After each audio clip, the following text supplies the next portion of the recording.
नमस्कार, मैं हूं माही सिंह और आप देख रहे हैं नेक्स्ट टाइम न्यूज।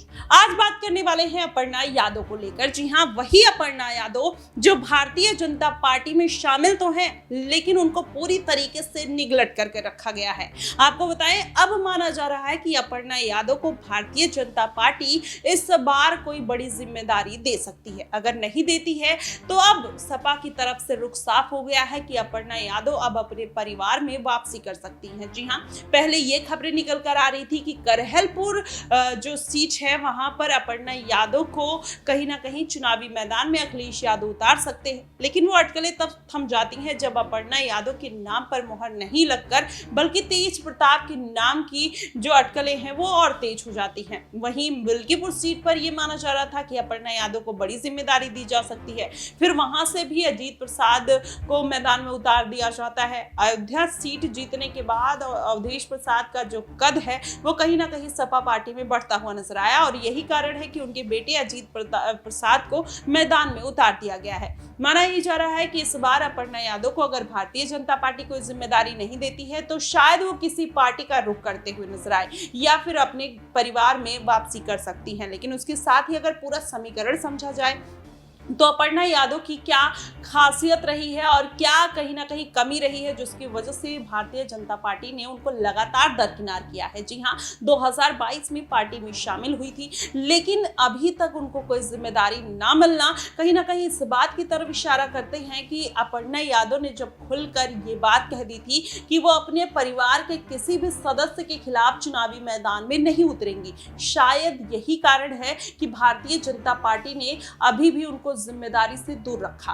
क्योंकि राजनीति में जिस तरीके से समय की डिमांड होती है, प्रत्याशी की डिमांड होती है, उसी तरीके से पार्टियां कहीं ना कहीं निर्णय लेती हुई नजर आती हैं। अगर मैनपुरी की बात करें, मैनपुरी में अपर्णा यादव को कहीं ना कहीं डिंपल यादव के सामने उतारने की तैयारी भारतीय जनता पार्टी कर रही थी, लेकिन फिर अपर्णा यादव ने जब साफ तौर पर इनकार कर दिया, परिवार के खिलाफ नहीं जाएंगी, तो मजबूरी में जयवीर सिंह ठाकुर को मैदान में उतारना पड़ा। शायद यही कारण है कि अपर्णा यादव के ऊपर भारतीय जनता पार्टी वो भरोसा नहीं जता पा रही है। लेकिन क्या इस बार के उपचुनाव में अगर बात कर लिया जाए तो क्या अपर्णा यादव को ये विशेष जिम्मेदारी इस बार भारतीय जनता पार्टी देगी? क्योंकि कई ऐसी सीटें हैं जहां पर अभी भी कोई प्रत्याशी नहीं उतारा गया है, तो उसमें नाम आ रहा है कि अपर्णा यादव चाहे मिल्कीपुर सीट से, करहल सीट से और बिजनौर सीट से, क्योंकि तीनों सीट पर अखिलेश यादव अपना दमखम दिखाने का प्रयास कर रहे हैं। और वहीं कटहरी सीट की बात करें तो वहां पर मायावती का एक दबदबा देखने को मिलता है, क्योंकि वहां पर जो दलित वोट बैंक है वो काफी ज्यादा मात्रा में है।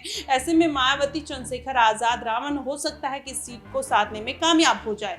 लेकिन अगर मायावती कहीं हिडन समर्थन भारतीय जनता पार्टी को दे देती हैं तो कहीं ना कहीं इस बार योगी आदित्यनाथ कटहरी सीट पर जीत हासिल करने की पूरी संभावना जताई जा रही है। वहीं अगर अयोध्या सीट की बात करें तो अयोध्या में हार के बाद कहीं ना कहीं अवधेश प्रसाद का दबदबा देखने को मिल रहा है और उनके बेटे अजीत प्रसाद को मैदान में उतारा गया।